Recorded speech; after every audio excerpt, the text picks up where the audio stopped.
বলি ও মাসিমা, এই বাইরে কি করছেন গা?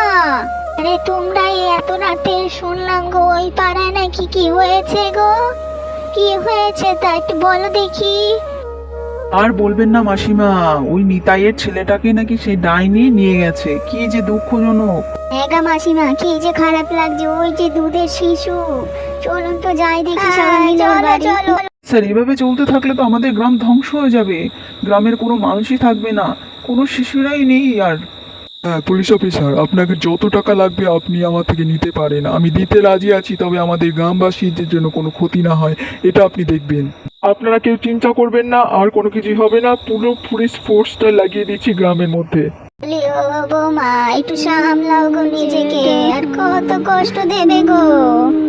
এই গ্রামের আর কোনো সদস্যকে ওই ডাইনি ছুতেও পারবে না, তার ব্যবস্থা আমি করে দিয়েছি।